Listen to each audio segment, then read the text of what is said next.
एक आठ खोल के दिखाओगे क्या? కొడతాయండి కాటు వాటిని ఎలా పడితే అలా తీస్తే కొడతాయి విడిగా ఏమన్నా చూడొచ్చు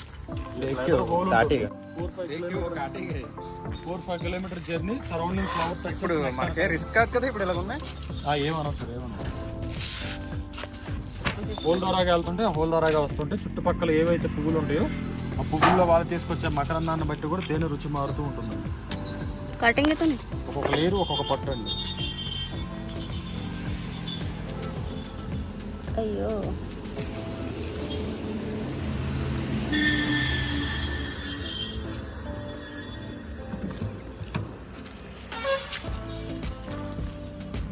మన బుర్రపేగలు అని చెప్పేసి మన ఏగలు తీసుకుంటాం.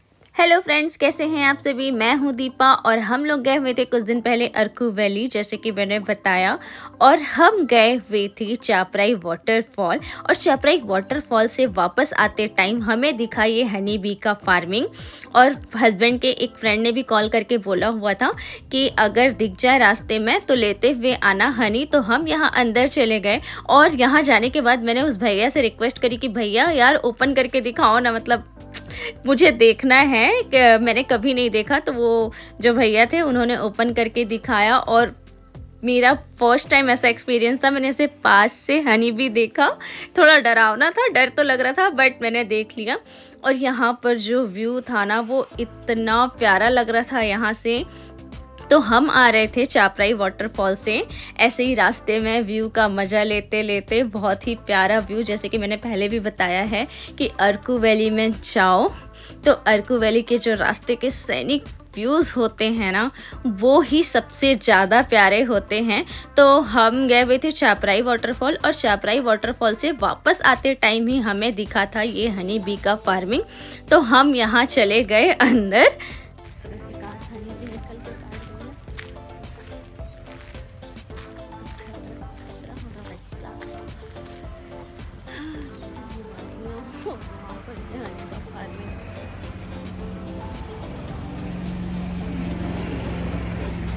आपने जोक वगैरह में ऐसे देखा होगा, सुना होगा कि औरतें करती हैं बार्गेनिंग, नेगोशिएशन करती हैं औरतें, ज़्यादातर मेल्स नहीं करते हैं। बट हमारे केस में ऐसा नहीं है।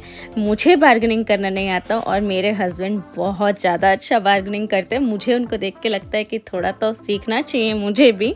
तो उन्होंने बार्गेनिंग करवा के प्राइस कम करवा के फाइनली ले लिया। 500 ml ही ले रहे हैं क्योंकि हमें ट्राई करना था पहले। पता नहीं भैया को पसंद आया या नहीं। जैसे कि मैंने बताया कि हस्बैंड के फ्रेंड को चाहिए था, तो अगर उनको अच्छा ना लगे तो फिर इसीलिए हम लोग 500 ml ही लिए और फिर वहाँ से निकल गए वादियों का मजा लेते लेते। हाय, बस ये वीडियो मैं बहुत दिनों के बाद डाल रही हूँ। ये मुझसे छूट गया था डालना। मैंने 7-8 वीडियोस डाले हैं अरकू वैली के। 2-3 महीने हो गए डाले हुए, 2 महीने हो गए। और फिर हम रास्ते में आते आते ये एक जगह पहुँच गए। ये चर्च मुझे पता नहीं क्यों बहुत ही ज़्यादा डरावना लगता है। मतलब वहाँ जाने से वहाँ की जो हवाएं चलती हैं ना, वहाँ का जो कैसे बोलूँ, मतलब वहाँ का जो फीलिंग होता है ना, जो सेंसेशन होता है, एकदम ऐसे गूज़बम्स वाले, रोंगटे खड़े कर देने वाले, वैसा वाला होता है। मैं यहाँ पहले जाके फ़ोटोशूट कर चुकी हूँ। यहाँ पर बहुत सारे टॉलीवुड मूवीज़ भी यहाँ पर शूट हुए हैं। एक नानी की भी मूवी थी, नानी मेरा फेवरेट एक्टर है, उसकी मूवी भी यहाँ शूट हुई थी, बट मुझे उस मूवी का नाम याद नहीं है। तो यहाँ जाके ना वो चीज़ें आप महसूस कर सकते हो, क्योंकि मैंने तो किया ही किया, हस्बैंड को भी ये चीज़ें महसूस होती हैं।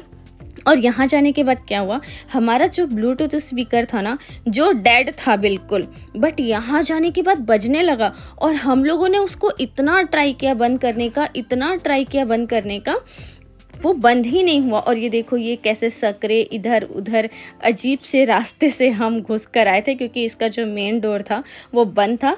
तो हम पीछे वाले रास्ते से घुस के आए, मतलब वहाँ लिखा हुआ था नो एंट्री, फिर भी हम लोगों ने रिस्क ले लिया और चले गए। और फिर वहाँ से निकलने के बाद वो जो ब्लूटूथ है वो बंद होने का नाम ही नहीं ले रहा है। अब उसमें बैटरी लगाने निकालने का सिस्टम नहीं है, वो चार्जेबल था। तो फिर हम लोगों ने उसको पूरा ऑफ करके ही रखा था और वो बैटरी डेड था, उसमें सॉन्ग नहीं बज रहा था, फिर भी चले जा रहा था। फिर हम लोग यहाँ रुके और हम लोगों ने उसको फेंक दिया क्योंकि मैं डर रही थी बहुत ज़्यादा। और फिर हम लोग चले गए एक रिजर्वायर जिसका नाम है ताकीपुड़ी रिजर्वायर।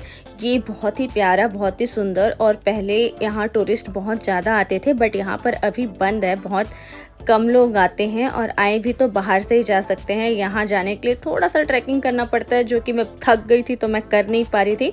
और यहाँ देखो, यहाँ से व्यू इतना प्यारा लगता है। पहले यहाँ पर ना बोटिंग हुआ करता था बट कुछ इंसिडेंट्स हुआ था, यहाँ एक बोट डूब गई थी और 7-8 लोग शायद चल बसे थे, तो फिर इसीलिए यहाँ पर बोटिंग वगैरह बंद है और इसका अभी कुछ चल भी नहीं रहा है। जो यहाँ के जानने वाले लोग हैं वही लोग आ जाते हैं, टूरिस्ट लोगों को इतना आइडिया नहीं है तो नहीं आते हैं। मैं यहाँ पहले भी जा चुकी हूँ 4 साल पहले, और तब भी ये बंद था, तो अभी मुझे पता चला इसका रीज़न इस बार जाने के बाद। फिर हम लोग वहाँ से निकले, बोटिंग तो था नहीं। फिर बारिश स्टार्ट हुई फाइनली अरकू से बाहर आने के बाद। फिर हम लोगों ने कुछ खाया पिया, कुछ पैक करवाया और फिर पहुंच गए हम विशाखापट्टनम।